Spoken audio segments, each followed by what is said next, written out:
Hi everyone, मेरा नाम है ब्रजेश कुमार सिंह। मैं हूँ L1 कोचिंग का डायरेक्टर, फाउंडर। मैं फिजिक्स पढ़ाता हूँ। बिहार के बच्चे कभी टॉपर्स हुआ करते थे, यूपीएससी में टॉप किया करते थे, काफ़ी ज़्यादा संख्या में वहीं के हुआ करते थे। आईटी में एक एरा था कि आईटी में नीट में बच्चे बहुत अच्छा किया करते थे। अब क्या हुआ, बिहार के बच्चों के साथ क्या हुआ? हमको लगता है एक तो पेरेंट्स अवेयर नहीं हैं, बदलते हुए इस पैटर्न को, बदलते हुए इस माहौल को भांप नहीं पाए बहुत सारे लोग। और बच्चे तो खैर बच्चे ही होते हैं। तो उनके लिए संदेश है, जो बिहार के बच्चे हैं, बिहार बोर्ड से इंटर पास किए हों, चाहे 10th पास किए हों, और चाहे बिहार में रहते हुए सीबीएसई बोर्ड या आईसीएसई बोर्ड से पास कर रहे हों, दोनों के लिए हैं तो वो बिहार के ही बच्चे। कहा जाता है बुद्ध की धरती है, कहा जाता है कि वहाँ पे कितने बड़े बड़े इंटेलेक्चुअल्स निकले, उनकी धरती है। बौद्धिक स्तर पे बहुत समृद्ध माने जाते हैं बिहारी। लेकिन और बड़ा नाम भी था। यूपीएससी में हमको लगता है कि 60-70% बिहारी हुआ करते थे। लेकिन चीज़ें काफ़ी सीन बदल चुकी है, और सेम केस आईटी और नीट के साथ भी है।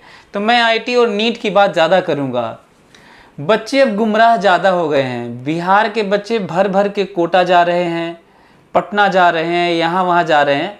वो पता नहीं कर पा रहे हैं कि उनके लिए बेस्ट क्या है। मैं आपको बता देता हूँ, जो बिहार के बच्चे हैं, आप इस लेवल पे पता करिए। पहला तो ये स्टेप बनाइए कि किसी कोचिंग, जो बड़ी कोचिंग है, उसके ब्रांच में नहीं जाना है, क्योंकि ब्रांच में टीचर्स अच्छे नहीं होते। कोई भी ब्रांच क्यों ना हो, कोई भी ABCD, कोई भी आप कोचिंग का नाम ले सकते हैं। बच्चों को एक तरह से हाइप क्रिएट कर दिया जा रहा है, मार्केटिंग कर दी जा रही है, उसी में बच्चे ट्रैप हो जा रहे हैं। अब जाके रेशियो पता करिए, बहुत कम प्रतिशत सफलता है वहाँ पर।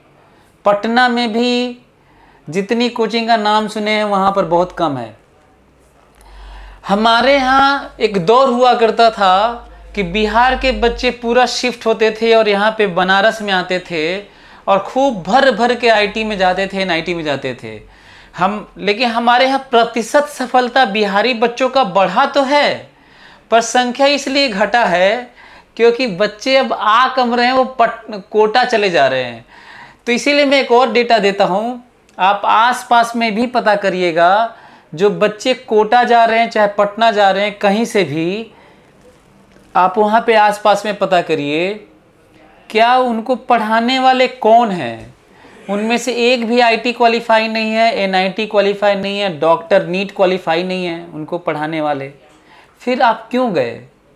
मतलब आप ब्रांच नाम किसी ब्रांच का नाम, एक नाम सुन के चले गए, या फिर कोटा चले गए। कोटा में तो 2 तरह के बैच बनाए जाते हैं, रैंकर बैच और बैंकर बैच। रैंकर बैच में आपका एडमिशन होता नहीं, और आप उस बैंकर बैच में जाते हैं, जो बैंक बैलेंस उनका बढ़ाते हैं। आप जिस बैच में पढ़ते हैं, बिहारी बच्चे सुन लो, जिस बैच में पढ़ते हो, पिछले 30 सालों से एक भी बच्चा सफल नहीं हुआ उस बैच से। फिर भर भर के कोटा ट्रेन में भर भर के क्यों जा रहे हो? प्रतिशत सफलता भी कोटा का सबसे कम है, यदि निकाला जाए प्रतिशत सफलता। लेकिन कोई भी अवेयर नहीं है इसका। अक्सर मैं ये भी बोलता हूँ कि कोटा में बच्चों, गार्जियन को तो कभी भी बच्चों को कोटा भेजना ही नहीं चाहिए, क्योंकि वहाँ पे इतना माहौल ख़राब हो चुका है, पूरा डिप्रेसिंग है। हॉस्टल तक में गांजा, चरस, हीरोइन, सुट्टा, सिगरेट पहुँचाया जा रहा है, वहाँ पे पहुँच जा रहा है बड़े आराम से। तो ये सब नहीं, ये ट्रैप हो जा रहे हैं बच्चे, वहाँ पर बिगड़ जा रहे हैं बच्चे। जाके जो बच्चा बिहार बोर्ड में 80% पाया है, जाकर वहाँ पे 12th में फेल हो जा रहे हैं, एडिक्ट हो जा रहे हैं, लत लग जा रही है, नशेड़ी हो जा रहे हैं वहाँ पर। तो जो पेरेंट्स और गार्डियन मुझे सुन रहे हैं, इनका ख्याल रखें, और आसपास से पता करें कि जो बच्चे कोटा गए, उनमें से कितने बच्चे सफल हुए। और एक बार आकर हमारे यहाँ भी पता करिए। आइए मैं डिटेल देता हूँ कि हमारे यहाँ बिहार से कितने बच्चे निकले हैं और कितने निकलते रहते हैं। तो ऐसे हमको लगता है तमाम ऐसे हज़ारों बच्चे निकले हैं हमारे यहाँ से अब तक, बिहार के निकले हैं जो आईटी, सभी आईटी में पढ़ रहे हैं, एनआईटीज़ में पढ़ रहे हैं, नीट एम्स में पढ़ रहे हैं, नीट के जो जितने भी गवर्नमेंट मेडिकल कॉलेजेस हैं सब जगह पढ़ रहे हैं इस समय प्रेजेंट टाइम में, अब पढ़ पढ़ के निकल चुके हैं। बिहार का एक बच्चा राहुल आनंद हमारे यहाँ से 11th-12th में पढ़ा, 90% से ज़्यादा मार्क्स आया, शायद 93-94%।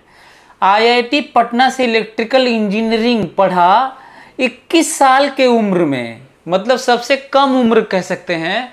21 साल के उम्र में 321 रैंक से वो यूपीएससी निकाला। वो हमको लगता है कुछ दिन में वो डीएम बन के बनारस में ही चला आएगा शायद। तो सोचिए आईएएस बन रहा है वो। तो कई बहुत सारे बच्चे ऐसे हैं जो यूपीएससी निकाले, आईईएस निकाले, आईएएस निकाले, आईटी तो निकाल ही रहे हैं। तो एक बार आइए मिलिए और समझने की कोशिश करिए कि आईटी निकालने का, नीट निकालने का तरीका क्या है। ये बड़ी मिस्टेक हो रही है।